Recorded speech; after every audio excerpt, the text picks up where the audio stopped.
모든 족속으로 제자를 삼으라. 그래서 우리 종말에 대한 말씀과 지상명령에 대해서 말씀 나누겠습니다. 네, 복음의 목적은 영생의 사귐이라고 했고, 그 영생의 사귐은 구체적으로 말씀을 통로로 우리가 하나님과 사귈 수가 있습니다. 기도로 하나님을 만날 수 있는데요 라고 해도 말씀으로 기도로 나아가야지 기도로 하나님을 만나지, 말씀을 떠난 어떤 기도나 뭐 영적인 체험은 아닙니다. 반드시 말씀을 통해서 다른 방법으로도 나아갈 수 있고 말씀으로 직접 교제도 할 수 있는 것입니다. 그래서 새 언약의 조건 규정으로 예레미야는 말씀이 너희 마음에 새겨지는 것을 언약 백성이라고 했습니다. 그렇죠? 그리고 말씀이 마음에 새겨지기 위해서 할 수 있는 것은 우리가 말씀 앞에 나아가는 것이죠. 그러면 사실 우리는 머리까지 또 우리가 간절함까지는 말씀 앞에 나갈 수 있지만 마음에 새겨주는 것은 성령님이 하시는 것입니다. 그래서 성령을 약속해 주신 것이에요. 내가 새 영과 새 마음이 되게 해서 그곳에 성령님이 함께 하실 때 하나님 말씀이 새겨지는 것이죠. 그래서 새 언약 백성으로 우리가 하나님의 말씀 앞에 나아가는 것과 성령께서 우리 마음에 말씀을 새겨주시는 그것이 이루어졌을 때 이제 우리가 영생의 사귐 속에서 아버지와 아들을 알게 되어집니다. 그리고 그것을 나눔으로 온전케 되어진다라고 했고, 우리 지난 주에는 말씀 묵상 어떻게 하는가를 또 탕자와 아버지의 만남과 같다고 했습니다. 그래서 말씀이 여러 기능이 있죠. 말씀이 여러 기능이 있는데 그 말씀 앞에 나갔을 때 가장 중요한 기능은 그 말씀이 우리를 벌거벗은 것처럼 벗겨서 오히려 우리 비참하고 우리가 안 되는, 오늘 찬양했던 것처럼 내가 아무것도 아니구나 그런 존재를 드러냅니다. 그러니까 내가 탕자구나라는 인식이 있게 하는 것이죠. 그런 다음에 대제사장 되신 예수 그리스도 십자가의 사랑, 구속, 은혜로 우리를 인도하시고, 근데 가장 중요하고 또 우리 안에 가장 어려운 것은 은혜의 보좌 앞에 담대히 나아가는 것이에요. 그럼 우리가 자기 의를 가지고는 담대하게 나아갈 수 있어요. 자기의 교만을 모르는 사람, 회개를 할 줄 모르는 사람은 오히려 하나님께 담대히 나아갈 수 있어요. 근데 거꾸로 또 우리가 죄가 알고 비참함을 알고 내가 안 되는 존재임을 알고 나면은 또 잘 안 되는 게 담대히 나아가는 게 안 돼요. 근데 히브리서 말씀은 우리가 얼마나 비참하고 심판받고 멸망받을 존재인지를 아는 것과 담대히 은혜의 보좌에 나아가는 것을 동시에 말하고 있어요. 근데 대부분은 우리가 둘 중에 하나만 돼요. 깊이 회개만 하다가 너무 양심에 가책이 있어서 하나님께 나아가지는 못하겠든지, 아니면 자기 분수를 모르고 죄를 몰라가지고 그냥 안 되는데 자기 의로 하나님께 막 담대히 나아가든지, 이런 거는 인간의 어떤 힘으로 할 수 있어요. 그런데 성령님이 함께 하시면 가장 죄인 중에 괴수다라는 바울의 고백과 그 보좌 앞에 담대히 나아가서 은혜 아래 거하는 그 은혜 위에 은혜다, 죄가 더한 곳에 은혜가 더욱 넘친다라는 하나님과의 관계가 성령 안에서 되는 것이죠. 또 십자가 안에서 되어지는 것입니다. 그래서 긍휼하심을 받고 은혜를 얻기 위하여 은혜의 보좌 앞에 담대히 나아갈 것이니라, 이 말씀이 참 중요합니다. 그래서 우리가 묵상할 때 내 죄의 비참함이 안 보이면 묵상이 잘 안 되는 거고요. 또 비참함은 보였는데 하나님 앞에 내가 담대히 나아가지 못하겠어. 그러면 더 십자가의 은혜를, 성령을 구해야 됩니다. 그런데 우리가 비참한 존재가 담대히 하나님께 나아갔을 때 그때 우리가 예수 그리스도 안에 거함으로 말미암아 우리의 자의식이 없어진다라고 했습니다. 그러면 참된 안식과 기쁨과 담대함이 우리 안에 생깁니다. 그런데 우리는 불완전하고 이 몸을 가지고 있기 때문에 이 영생의 사귐이 불완전하게 경험이 되어집니다. 그러나 상관없이 하나님 앞에 늘 나아가면 하나님과의 관계가 더 구체적이 되어지고, 묵상은 적용을 넘어서 영생의 사귐으로 나아가야 되고, 영생의 사귐으로 나아가려면 사람의 관심사에 관심을 두지 말고 하나님의 관심사에 관심을 둬야 된다고 했습니다. 그래서 어떤 인물이 나와도 이 인물이 너무 훌륭하니까 이 인물을 담자, 그것이 아니라 그 인물을 통해서 하나님이 십자가 구속의 은혜를 계시하세요. 연약한 자를 용납하시는 십자가의 은혜가 있고, 또 믿음이 있는 자는 믿음이 있는 자를 은혜의 보좌 앞에 하나님이 이끄시는 은혜들을 저희가 볼 수 있어요. 그래서 십자가의 구속의 은혜가 신구약 안에 있기 때문에 그 구속사를 중심으로 묵상을 할 때 성령께서 그걸 가장 기뻐하세요. 늘 여러분 하나님 입장에서 생각하시면 돼요. 하나님은 늘 무슨 생각 하시고 뭘 자랑하고 싶으냐면 예수 그리스도의 십자가와 부활을 자랑하고 싶으세요. 조금 뭐 사람한테는 이게 안 좋지만 예를 들어서 뭐 자식이 너무 자랑스러워서 맨날 자식 자랑하고 싶은 부모가 있잖아요, 그렇죠? 예를 들어서 그런 잘난 체는 안 좋지만 근데 정말 하나님 아버지는 그 아들을 자랑하고 싶으시고 그래서 그 아들의 초점을 맞추면 아버지는 너무 좋아서 코드가 맞잖아요, 그렇죠? 근데 우리가 대화를 할 때도 정말 내가 안 듣고 싶은 대화를 하는 분들이 있어요, 그렇죠? 그럼 뭐 앉아는 있지만 별 관심은 없잖아요, 그렇죠? 사실은 그런 것처럼 하나님은 언제나 우리가 예수 그리스도와 그분의 특별히 십자가와 부활의 은혜를 우리가 묵상하고 고백하고 나갈 때 하나님 아버지는 그게 얼마나 기쁜지 몰라요. 그러니까 우리 가운데 가까이 오셔서 만나주는 거죠. 그런데 뭐 이 땅의 얘기들, 물론 우리를 구미려기 때문에 정말 우리가 부족해도 오늘 묵상도 내일 묵상도 보면은 참 여호와스가 악한데도 부르짖으면 도와주시고 뒤에 보시면 요아스가 참 부족한데도 응답해 주시는 긍휼의 하나님의 요소가 있어요. 그래서 우리의 필요를 구할 때 하나님 응답해 주시지만 그러나 그것이 하나님의 주 관심사는 아니에요. 언제나 하늘 아버지의 관심사는 예수 그리스도와 그분의 복종과 그분의 구속의 은총을 우리가 나아갔을 때 하나님은 기쁘게 우리 가운데 찾아오시기 때문에 우리가 그 십자가의 은혜로 나아갈 때 하나님은 우리와 만나 주시고 또 우리를 영생의 사귐으로 인도해 주십니다. 근데 오늘은 이렇게 종말에 대해서 좀 이제 나누려고 합니다. 복생 강의가 얼마 남지 않았습니다. 한 3-4강 정도가 남았는데 저희가 전체 그림을 보는 것이 참 중요합니다. 많은 강의를 했지만 전체를 보는 것, 즉 창세전부터 종말까지를 볼 수 있는 성경의 눈이 필요합니다. 이레니우스가 최초의 성서신학자로 구속학적인 신학을 좀 정립했는데요. 그는 구원을 타락 이전의 아담에게로 돌아가는 것이 아니라 하나님의 아들로 태어나는 것이다 라고 했어요. 그래서 저희도 여기서 아담에게로 우리가 돌아가는 것이 아닙니다. 받아서 영원한 생명, 아들 안에 있었던 창세전에 그 영원한 생명을 얻어서 하나님의 상속자가 되는 것이 구원입니다. 그래서 구속사라고 했을 때는 창세전에 시작해서 종말까지 또 뭐 영원 후까지로 구속사가 전체적인 구속사입니다. 그래서 성경은 창세 전에 영생을 주시려는 하나님의 계획이 있고 그다음에 창조가 있어요. 왜냐하면 영생을 주시기 위해서 이제 아담을 창조하셨는데 타락은 이 영생을 얻어야 되는데 아담이 불순종으로 영생 얻을 기회를 놓쳐버리는 것이 타락입니다. 그런데 이제 구원은 뭐냐면 둘째 아담으로 오신 그리스도가 다시 죄를 사하시고 다시 영생을 얻게 하기 위해서 이 땅에 오셔서 구원을 이루신 복음으로 오셨습니다. 그래서 우리가 이제 믿는 자는 생명을 얻는데 그것은 아들 안에 거하고 아버지 안에 거하는 영생의 삶입니다. 그리고 우리가 이 생명 얻은 우리가 이제 종말의 때 그리스도가 재림하심으로 말미암아 새 하늘과 새 땅으로 이루시는 종말의 때로 우리가 다 나아갑니다. 그런데 이런 전체 구속사가 예수 그리스도를 통해서 완전하게 나타났습니다. 바울이 창세전에 하나님이 정하신 뜻이 감추어진 것인데 그리스도로 말미암아 나타났다. 교회를 통해 나타났다. 이렇게 말씀하고 있어요. 그래서 하나님의 계시가 예수님을 통해서 나타나는데 특별히 십자가의 복음을 통해서 계시가 정점을 이루면서 아주 밝히 하나님의 창세전의 계획이 드러납니다. 그래서 이렇게 십자가를 중심으로 하나님의 복음이 아주 빛나게 드러나고 그리고 이렇게 양쪽으로 창세전과 종말로 이렇게 가면서 그 계시는 희미해지는 건 사실이에요. 그러나 희미하지만 아주 중요하고 우리가 반드시 알아야 됩니다. 그래서 창세전과 종말은 십자가 복음같이 우리가 모든 것이 밝히 드러나지는 않았어요. 그래서 신비적인 요소가 있고 우리가 다 이해되지 않는 요소들이 있습니다. 이 양극단의 시간, 그러나 창세전과 종말이 또 우리의 믿음과 구원에 너무너무 중요한 것이에요.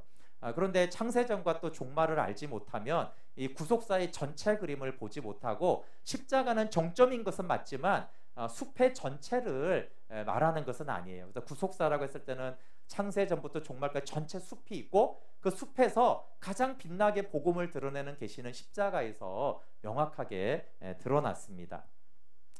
그래서 오늘은 이 창세전을 저희가 많이 다뤘기 때문에 종말에 대한 말씀을 다루려고 해요. 예수님은 창세전에 대한 세계와 종말의 계시를 다 말씀해 주셨어요. 창세전은 주로 요한복음에서 말씀하셨고 종말에 대해서는 공간복음에서 예수님이 말씀하셨습니다. 이 하나님의 나라와 종말을 오늘날에는 이렇게 이미와 아직 사이라고 표현합니다. 그래서 종말론에 대한 신학계의 논쟁이 참 많았습니다. 세 가지가 있었는데 더 사실은 많죠. 우리가 철저한 종말론과 실현된 종말론, 출범한 종말론 세 가지로 크게 나누는데, 철저한 종말론, 좀 말이 어렵지만 철저한 종말론은 즉 종말이 미래라는 거예요. 그냥 미래에 완성된다라는 것이고, 이것은 우리가 그 의사로 잘 알려진 슈바이츠가 이제 신학자이기도 했거든요. 그래서 슈바이츠가 강조했던 것이 하나님의 나라는 전적으로 미래에 임한다는 거예요. 미래에 임하고 다만 그 미래가 임박했다라는 믿음으로 살아야 되는 것이고, 하나님의 나라는 미래에서만 완전하게 실현되는 것이지 이 땅에서 하나님의 나라는 우리가 경험할 수 없다. 다만 그 나라가 가까웠기 때문에 미래에 이루어질, 그 완전하게 이루어질 하나님의 나라를 우리가 기다리고 그 긴장 속에서 살아야 된다라고 했어요. 그런데 이제 슈바이처랑 다른 의미에서 사실은 우리나라 평신도들에게 가장 많이 알려진 것은 세대주의 종말론인데, 시간적으로는 이런 거하고 굉장히 비슷해요. 그래서 막 666이 어떻고 아마겟돈 전쟁이 어떻고 이런 것들이 많이 알려졌는데, 사실 신학계에서는 이 세대주의 종말론이 그렇게 중요하게 다뤄지지는 않아요. 그런데 이것들이 우리나라에 많이 이제 소개가 되었고, 또 평신도들이 들었을 때 가장 이렇게 이해가 쉽거나 아니면 가장 흥미가 있어서 이런 것들이 많이 퍼뜨려지긴 했습니다. 세대주의 종말론은 제가 금요일날 좀 오래됐죠. 요한계시록 쭉 강의한 것을 들으시면 계시록에 대해서 그 부분이 포함되어 있어요. 두 번째 종말론은 실현된 종말론인데요. 이것은 이미 종말이 도래해서 하나님의 나라가 지금 이곳에 완전하게 임하였다라는 거예요. 그래서 또다시 무슨 하나님의 나라가 임하는 것이 아니라 이미 하나님의 나라가 완전히 임해서 실현되었다라고 하는 것이죠. 그래서 오늘날 종말을 현재로 경험하면서 완전한 종말적인 현재를 살아간다라는 것이에요. 세 번째가 이제 출범한 종말론 또는 시작한 종말론 이렇게 말하는데, 이 철저한 종말론과 실현된 종말론이 성경에 보면 그런 표현이 사실 둘 다 있어요. 그런데 이것들이 너무 극단적이라고 해서 이 두 가지가 함께 있는 종말론이 맞다라고 해서 1930년대부터 많은 신학자들이 출범한 종말론을 이야기했습니다. 이것은 종말에 완성될 하나님의 나라가 예수님이 초림에서 오심으로 이미 출범했다, 이미 시작됐다라는 것이에요. 그러나 아직 재림 때까지 아직은 완성되지는 않았다라는 표현입니다. 그래서 그래프 없지만 그래프를 가지고 이렇게 해서 이미와 아직 사이가 이 시대에 현재 공존한다라고 하는 것이죠. 그래서 종말론적인 신앙은 이미와 아직의 긴장 사이에서 형성되고 있죠. 대다수의 신학자들은 출범된 종말론이 옳다라고 하고, 이것이 성경에서 가장 주장하는 가장 올바른 종말론입니다. 이미와 아직은 종말을 기다리면서 다시 오실 예수님을 지금 왕으로 인정하는 거예요. 그러니까 지금도 다시 오실 그분이 왕이시지만 또 그분이 완전한 심판자로 오실 것을 우리가 기다리고 그 길을 예비해야 된다라는 것입니다. 출범한 종말론에서 초림은 이제 임이라는 것을 이제 결정적인 구원의 날로 말합니다. 그래서 영어로 뭐 D-Day, V-Day 이런 표현을 실제로 이제 씁니다. 임의와 아직이라는 표현에서. 그래서 임의와 아직을 좀 설명하기 위해서 2차 세계대전의 예를 가장 많이 사용하는데요. 2차 세계대전 시에 1944년 6월 6일에 연합군이 노르망디 상륙 작전에 성공을 합니다. 그래서 사실 이 날이 연합군이 아주 결정적인 승기를 잡은 날이에요. 그래서 D-Day라고 합니다. 사실 이때 전쟁이 끝났다고 해도 과언은 아니에요. 그렇지만 전쟁의 끝은 언제 끝나냐면 1945년 4월 30일이 연합군이 베를린을 함락했을 때 이 전쟁이 이제 딱 끝납니다. 그러니까 이걸 V-Day라고 하거든요. 그래서 상륙작전이 된 날을 D-Day. 사실상 승패는 끝났지만 그래도 아직은 잔존하는 세력이 있어서 전쟁이 진행이 되는 거예요. 그러나 이 전쟁은 이미 승리가 확실시 되는 가운데 또 독일군도 패배를 알았어요. 알지만 뭐 그렇잖아. 알아도 이렇게 버티는 거잖아요. 그렇죠? 그런 전쟁의 기간이 11개월. 그러니까 11개월이라는 이 기간 차이가 D-Day와 V-Day 사이에 있다라는 것입니다. 그래서 승기를 잡은 날과 전쟁의 승리가 완성된 날 사이 기간을 이제 이 종말론에서 출범한 종말론 말이 좀 어려우니까 그 사이 기간을 우리가 사는 것이다. 그래서 D-Day와 V-Day 사이를 우리가 살아가고 있고 이미 D-Day는 예수님이 초림하셔서 십자가와 부활로 D-Day는 이미 있었다는 거예요. 그 지금 역사는 어떤 거냐면 D-Day에서 V-Day 사이를 우리가 살아가는 것이죠. 그리고 V-Day는 예수님이 재림하셔서 그 승리는 이미 확정이 된 것이죠. 그러나 아직도 잔존하는 세력들과 싸움이 있고 또 우리도 피해도 보는 그렇죠. 아직은 전쟁이 일어나고 있는 것이다라고 해서 이제 이미와 아직이라는 출범한 종말론을 이 2차 세계대전을 생각하면 그렇구나라고 가장 이해를 잘 할 수가 있습니다. 근데 저는 이 출범한 종말론을 당연히 가장 좋다라고 생각하고요. 근데 이 출범한 종말론에서 철저한 종말론이나 실현된 종말론에서 어떤 부분을 좀 더 우리가 더 강조점을 두느냐에 따라서 또 이렇게 우리의 신앙이 좀 달라져요. 성경의 관점이 좀 달라지는데 저는 출범한 종말론이 당연히 옳지만 거기에서 실현된 종말론을 조금 더 강조하는 편이에요. 그러니까 실현된 종말론. 근데 완전히 실현됐다라고 하는 건 잘못됐지만 이 땅의 이미와 아직 사이의 긴장 상태에서 제 말은 D-Day의 여파를 말하는 거예요. D-Day가 과연 D-Day와 V-Day 사이는 기간이 있다고 했잖아요. 싸움이 있고 우리도 출혈이 있어요. 그러나 D-Day가 얼마나 강력했느냐의 해석이 또 다른 거예요. 그래서 좀 D-Day가 조금 약하다. 그러면 세상이 너무 어렵죠. 환란이 있고 너무 어렵다. 이렇게 되는 거예요. 그래서 신앙생활은 현실적으로 사실 힘든 건 맞다. 그러나 재림이 있다. 이렇게 보는 거고 D-Day가 훨씬 강력한 거예요.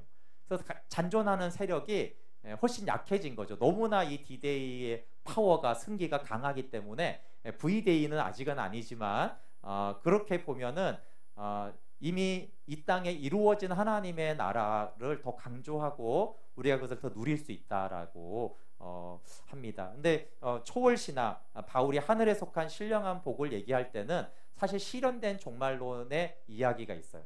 그러나 바울이 그것만 얘기한 건 아니거든요.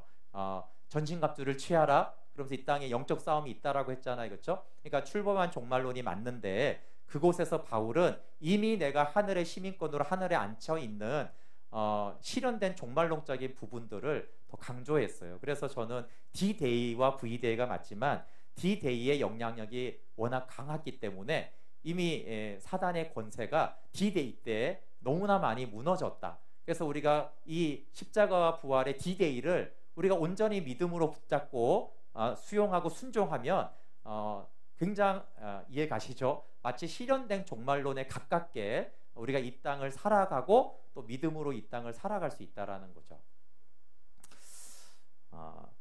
네, 그리스도의 통치와 사탄의 통치는 그러나 이 사이에서는 공존하고 있어요. 그렇죠? 왜냐하면 이제 노르망디 상륙 작전이 있었지만 이게 나라를 하나하나 이기다가 결국 베를린까지 점령하잖아요. 그렇죠? 사실은 그 나라 상황이 달랐죠. 나중에 이렇게 연합군이 수복되는 나라가 있었고 좀 더 빨리 수복되는 나라가 있잖아요. 그렇죠? 그래서 우리가 실제로 보면은 하나님의 나라가 강력하게 임하는 나라가 있고 지역이 있고 교회들이 있어요. 그렇죠? 또 그 가장 강력하게 임할 때 우리는 그걸 부흥이라고 말하고 그 부흥의 때는 정말 실현된 종말론이 온 것 같아요. 실제로 그때 믿음의 사람들의 고백은 마치 예수님이 재림했던 것처럼 너무나 기쁨이 충만하고 완전한 그 사랑 안에서 모든 것이 다 이루어졌다라고 하는 그 믿음 안에 있었어요. 그러나 아직도 또 믿음 안에 있지만 여전히 사단의 세력에 많이 공격이 있고, 그렇죠? 그런 가운데 있는 사람들도, 또 믿음의 지체들도 있습니다. 그래서 그리스도의 통치와 사단의 통치가 아직은 현존하는 것인데, 그러나 이 이미와 아직 사이에서 아주 중요한 것은 이미와 아직 사이의 주가 누구냐 하는 것이에요. 하나님은 이미와 아직 사이에 오직 예수 그리스도가 만물의 주라고 선포하는 것입니다. 우리가 부활 복음을 할 때 주되심에 대해서 배웠잖아요, 그렇죠? 주라는 말은 부활하여 승천하신 예수 그리스도를 말하는 거예요. 그리고 그 승천하신 예수 그리스도는 교회의 머리만 되는 것이 아니라 온 만물의 주가 되게 하셨다라고 말씀하셨어요. 그래서 초대교회는 이 주라는 칭호를 부르면서 두 가지 의미를 했다고 했잖아요. 예배 때 주여 임하소서, 종말의 주가 지금 이 예배에 임하셨다, 실현된 종말론에 대한 입장이죠. 근데 또 계시록에 주여 임하시옵소서, 마라나타라고 했을 때는 오실 주님, 미래적인 그 주님이 오시옵소서라는 두 고백을 동시에 사용했다라고 했습니다. 근데 이제 주라는 고백에는 당연히 우리는 종이라는 관계잖아요, 그렇죠? 그래서 만물의 주가 되신 그분 안에서 우리가 종이 되어서 살아가는 삶이고, 그것을 강조할 때 바울은 주 안에서라는 표현을 썼어요. 그래서 바울이 그리스도 안에서라는 표현을 쓸 때와 주 안에서라는 말이 완전히 용례가 갈라지진 않지만 자세히 성경을 보면 표현이 좀 달라요. 그리스도 안에서라는 때는 어떤 부분이 맞냐면, 그리스도는 우리의 구원자 되신 분이잖아요, 그렇죠? 그래서 그분의 구속과 구속 안에서의 연합을 말할 때 그리스도 안에서 이런 표현들이 많이 나와요. 그런데 주 안에서라는 말은 그 부활의 주님 안에서 복종한 존재로서의 연합을 말해요. 이해가 좀 되시죠? 주종 관계가 강조되어서 온전히 종으로서 복종되어 하나님의 뜻대로 살아가는 삶을 말할 때 주 안에서라는 표현을 많이 씁니다. 그래서 특별히 이제 빌립보서 같은 데는 주 안에서라는 표현을 많이 써요. 그러면서 주 안에서 환난 중에서도 너희가 항상 기뻐하라, 주님의 뜻을 이루어가라, 자족하라, 이런 말씀이 있어요. 그런 것도 우리가 주님의 통치 아래 우리가 순복할 때는 환경과 상관없이 우리가 기뻐할 수 있고 모든 환경에서 자족할 수 있는 믿음을 말하는 것이 주 안에서인데, 이 주 안에서라는 표현이 D-Day와 V-Day를 살아가는 믿음의 고백이라는 거예요. 또 그리스도인이 주 안에 거해야 된다라는 표현입니다. 그런데 우리는 매일 누구의 통치에 속할 것인지를 매일 결정해야 됩니다. 왜냐하면 사탄의 통치가 아직도 현재한다고 했잖아요, 그렇죠? 그래서 우리가 그리스도의 통치 아래 거할지 사단의 통치할지 거할지를 선택하는데, 이것은 저절로 되는 것이 아니라 믿음의 순종이 요구되는 것이죠. 그래서 새 언약 백성으로 우리가 날마다 하나님 앞에, 십자가 앞에, 말씀 앞에 나가야 되는 이유는, 우리가 그저 가만히 있으면 이미 D-Day가 있지만 우리가 사탄의 통치를 받게 되는 것이에요, 믿는 자라도. 그래서 우리가 D-Day로 그리스도의 통치를 받기 위해서 날마다 십자가 앞에 나가는 것이죠. 그분의 D-Day의 사건 앞으로 우리가 나아가서 이미 D-Day의 승리 가운데 있는 자임을, 주 안에서 사는 자임을 우리가 선택하고 믿음으로 나가지 않으면, 우리가 가만히 있으면 사단의 통치를 오히려 받게 됩니다. 그래서 날마다 주의 보혈을 씻고 옛사람이 십자가에 못 박혔음을 우리가 믿음으로 받아들이고, 정말 자기 주장 의지가 아니라 성령으로 봉사하고 내 안에 그리스도가 사셔서 내가 그리스도를 자랑하는 자라는 그 곳으로 나아가야 되는 것이죠. 그래서 영생의 삶은 사실 치열한 것입니다. D-Day는 있지만, 그런 연합군이 D-Day가 있었다고 해서 11개월의 싸움이 그렇다고 휴가 가듯이 놀러 가듯이 뭐 취미 생활을 한 건 아니잖아요, 그렇죠? 승기를 잡았다고 해서 전쟁은 전쟁인 것이에요. 그 전쟁이기 때문에 사실은 연합군도 이제 죽을 수도 있는 것이고, 정말 다리가 잘라지는 부상을 당할 수도 있는 거예요. 그래서 승기를 잡았다라는 것이 룰루랄라 하면서 태만하다라는 뜻은 아니에요.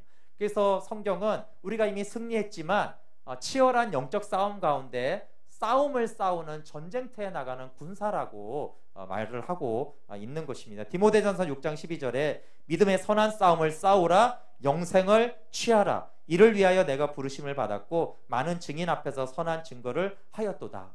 믿음의 선한 싸움을 싸우는 것이라고 말을 했지, D-Day가 있다고 해서 대충 하면 이길 수 있다 이렇게 말하지는 않았어요. 그래서 우리가 십자가와 부활의 디데이에도 불구하고 우리가 믿음의 싸움을 싸우지 않고 예배하고 기도하고 말씀 앞에 십자가로 나아가지 않으면 우리는 이미 승기를 잡고도 당할 수 있다라는 것을 염두를 둬야 됩니다.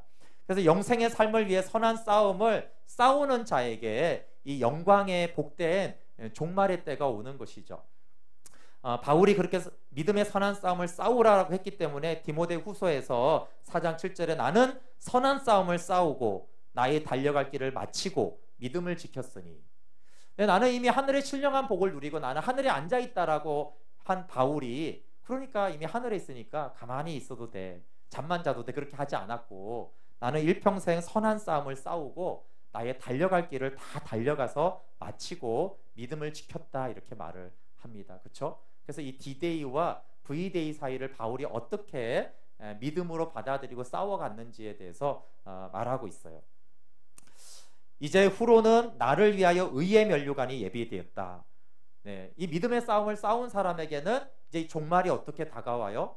의의 면류관이 있는 것이에요.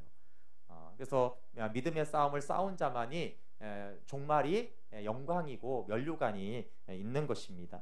근데 이 주님이 이제 D-Day와 V-Day 사이 때 믿는 자의 믿음은 이제 주 안에서 사는 거예요. 영생을 취하며 말씀 안에서 사는 것이에요. 근데 이 D-Day와 V-Day 사이에 아주 중요한 것이 또 하나가 있는데, 그건 뭐냐면 모든 족속으로 제자 삼는 거예요. 왜냐하면 이 아까 전쟁이라고 했잖아요, 그렇죠? 내가 영생을 취하는 전쟁도 있지만 이제 지옥 가는 자들이, 사단에게 속한 자들이 하나님께 돌아오는 믿음의 싸움이 또 필요한 것이죠. 그것을 지상명령으로 말씀하셨어요. 왜냐하면 아까 부활하신 주님은 믿는 자만의 주가 아니라 믿지 않는 자의 주도 되세요. 만물의 주가 되신다라는. 근데 그들이 주를 주로 모르잖아요, 그렇죠? 그래서 지금 만물의 주관자가 누군지를 알게 하는 것이 복음을 전해서 믿는 자들로 예수 그리스도 안의 구속의 은혜로 돌아오게 하는 사명을 맡겼어요. 그것이 우리가 본문에서 읽은 대로 마태복음 28장 18절에서 20절입니다. 우리 다시 한번 같이 읽어볼게요. 시작. 예수께서 나와 말씀하여 이르시되 하늘과 땅의 모든 권세를 내게 주셨으니 그러므로 너희는 가서 모든 민족을 제자로 삼아 아버지와 아들과 성령의 이름으로 세례를 베풀고 내가 너희에게 분부한 모든 것을 가르쳐 지키게 하라. 볼지어다 내가 세상 끝날까지 너희와 항상 함께 있으리라 하시니라. 아멘. 네, 이 말씀은 초대교회 이후부터 지상명령으로 불렸어요. 지상명령이 무슨 뜻이에요?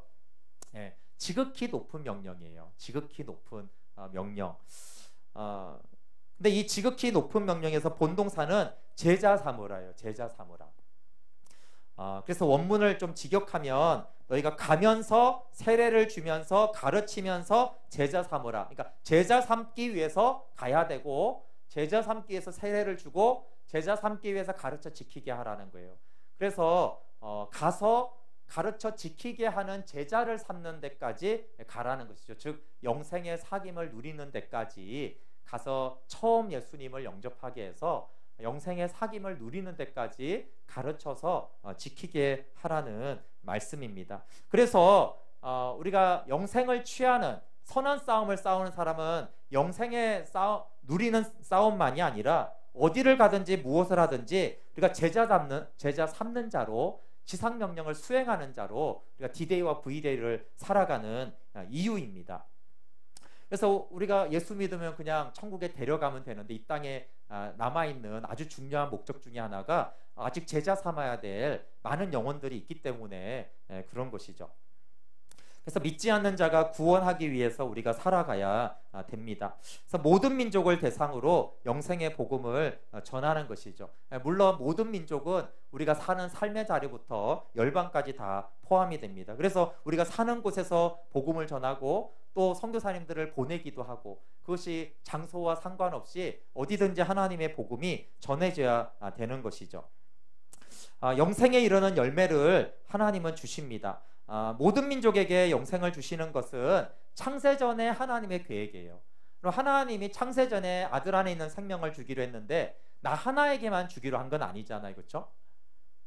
그래서 모든 민족에게, 모든 영혼에게 하나님은 이 아들 안에 있는 영생을 주기를 원하셨어요. 그리고 아버지가 아들에게 명령한 것도 영생을 주시는 것인데 우리가 그것을 모든 사람에게 주라고 예수님이 지상명령으로 모든 민족에게 가라고 말씀하셨습니다. 가르쳐 지키게 하는 데까지 가는 것이죠. 소금과 빛이 되는 삶, 그리고 서로 사랑하는 이웃사랑의 계명을 지키라고까지 했습니다. 그러면서 이 하늘과 땅의 권세를 가지신 주가 이렇게 복음을 증거하는 자와 항상 함께 하겠다라고 약속을 하셨어요. 내가 너희와 항상 함께 하리라 라고 했는데, 사실 이 앞에는 복음을 전하는, 복음을 증거하는 자에게 내가 항상 함께 하겠다고 했어요. 그래서 이기적으로 사는 자, 자기만을 위하는 자에게 내가 항상 함께 하겠다라고 사실 하지 않았습니다. 그리고 이 권세는 영생을 얻게 하고 하나님 나라에 합당하게 삶을 사는 권세입니다. 하늘과 땅의 모든 권세로 우리가 하나님 복음을 증거할 때, 그러면 우리가 전하면은 내가 너와 항상 함께 하리라는 말은 열매를 하나님이 주신다라는 말이잖아요. 그렇죠? 내가 너와 함께, 예수님이 함께해서 가서 복음을 전해라. 내가 함께 하겠다. 그 하나님 뒷짐지고 있기 위해서 함께 하는 건 아니잖아요. 그렇죠? 그때 내가 너희와 함께해서 내가 구원을 얻게 하고 생명을 얻게 하고 그가 성령 안에서 변화되게 하겠다라고 하나님이 약속하시고, 또 우리는 그 통로가 되면서 하나님을 경험하는 삶을 살게 될 것이라고 했습니다. 주님은 영생의 공동체와 함께 하세요. 그러나 또 그 영생의 공동체에게는 이 복음을 전하고 영생의 진리를 전하는 사명을 주셨습니다. 그렇게 할 때 하나님이 열매를 주셔서 하나님께 영광이 되게 하십니다. 이 D-Day와 V-Day 때 마무리하면 두 가지를 하는 거예요. 첫 번째는 뭐예요? 첫 번째는 우리가 영생을 취하는 거예요. 내가 그리스도의 통치 안에, 주 안에 거하는 삶으로 날마다 말씀과 복음, 십자가 앞에 나아가는 것이죠. 그리고 또 하나는 뭐예요? 또 하나는 복음을 증거하는 것이에요. 그렇죠? 그래서 저는 사적으로는 사역이 좀 많아서 좀 어려움이 있어요. 그런데 사실은 이 종말의 때를 생각할 때 우리 교회가 하는 사역이 너무 감사해요. 영생을 취하라. 우리가 주 안에 거하고 날마다 십자가 앞에, 말씀 앞에 나아가는 사역으로 저희가 국내 사역으로 말씀 묵상 선교회와 동역을 하잖아요. 그렇죠? 이 말씀 묵상 선교회 주 사역이 믿는 자가 날마다 그리스도의 통치 아래로 들어가는, 주 안에서 구해서 영생을 누리고 맛보는 삶을 살게 하는 거잖아요. 그렇죠? 물론 여기에도 복음을 전하는 것이 있지만 사실 주 사역은 영생의 본질로 나아가는 사역이에요. 그리고 이 지상명령, 정말 믿지 않는 영역에 하나님의 복음을 증거하는 사역으로, 여기 앞에도 있지만 우리 비유가 있어요. 그렇죠?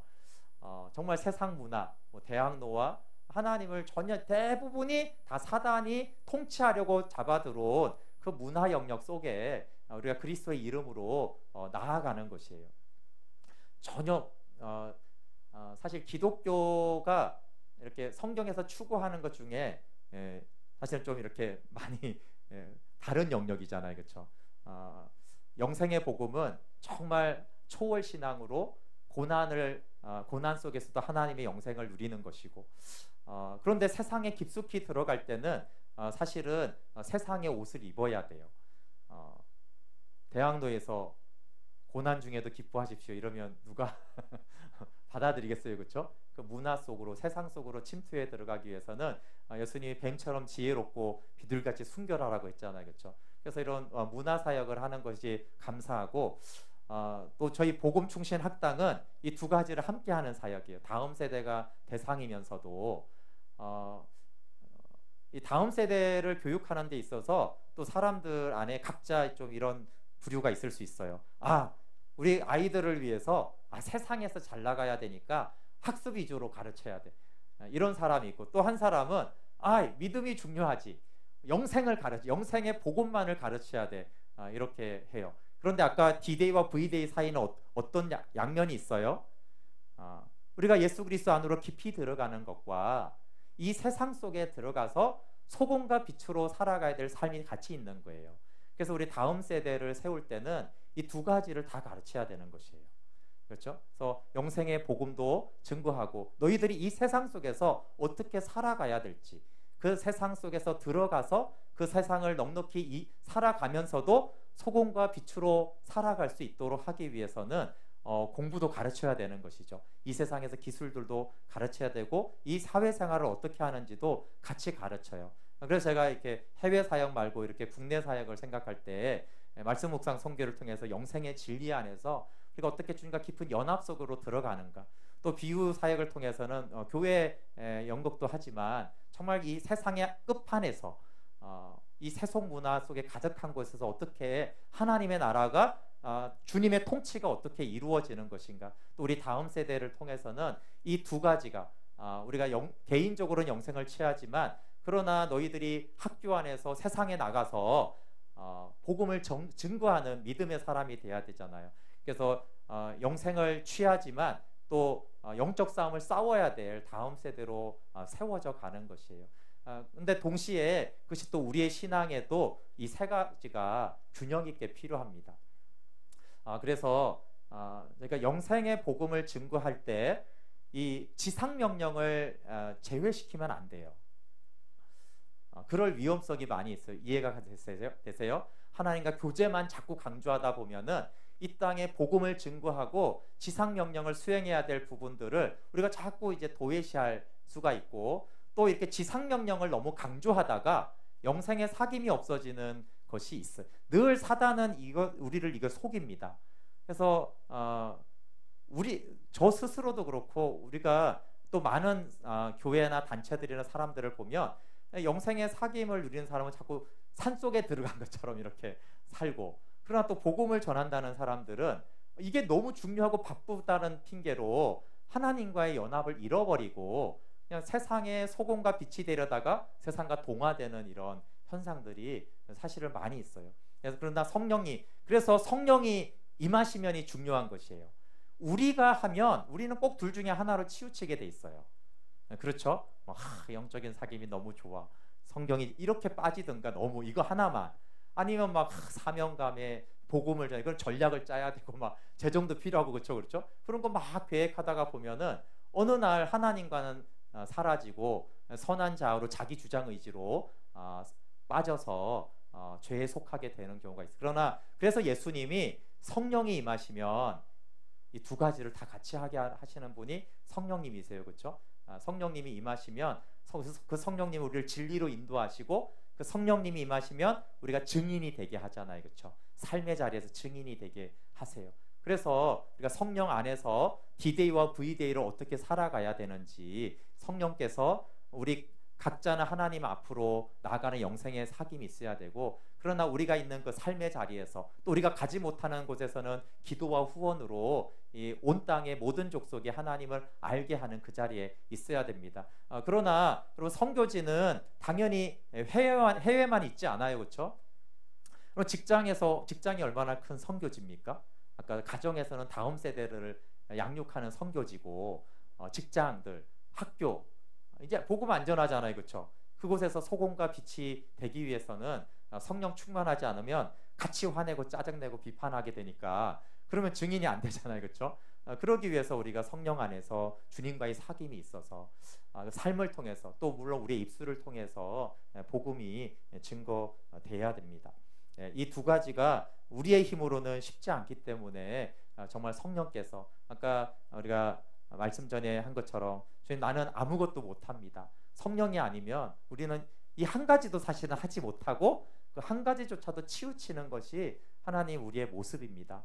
그래서 성령께서 오셔서 주님과 연합되는 영생의 아버지와 아들을 아는 새 언약 백성도 되어지고, 하나님 그 새 언약 백성이 우리 안에서 따로따로가 아니고, 그렇죠? 우리 안에 영생이고 주님이 사시면 그 주님이 사시는 게 곧 복음 전하는 거예요. 그렇죠? 그 주님이 사시는 게 뭐 소금과 빛이 되는 것이지, 따로 주님과 교제하고 따로 소금과 빛이 되는 것은 아니죠. 내가 죽고 내 안에 그리스도가 사실 때 그것이 가정이든 직장이든 그게 복음의 삶이 되어지고 우리의 손과 발과 입술을 통해서 복음이 증거되는 것입니다. 그래서 이것이 사실은 통합된 것인데, 영생의 삶과 지상 명령은 분리되지 않고 주 대신 그분이 동일하게 우리 가운데 주 안에 있는 자가 연합이면서 주 안의 삶이 사실은 복음을 증거하는 삶이에요. 다만 이렇게 구분해서 좀 설명하는 것은, 내가 하나님과 바른 주 안에서의 교제를 하고 있나, 내가 너무나 한쪽으로 치우쳐 있다면 내가 또 어떤 인간적인 어떤 하나님의 뜻을 구하는 것이고 성령님이 우리 안에 정말 주님 안에 거하게 하시면 주님의 얼굴을 구하게 하는 것과 함께 자연스럽게 내 안에 영혼에 대한 관심이 생겨요. 그거는 교회 안에서 연약한 지체들부터 우리 가족이나 믿지 않는 또 우리가 알지 못하는 그 거리의 영혼들과 문화와 선교지에도 관심이 생기게 되어 있어요. 주 안에 있는 사람은 그렇게 되어 있어요. 왜냐하면 그 주님이 명령하신 바가 우리 마음에 동일하게 우리의 마음을 움직이기 때문에 그렇습니다. 네, 함께 같이 찬양하고 기도하겠습니다.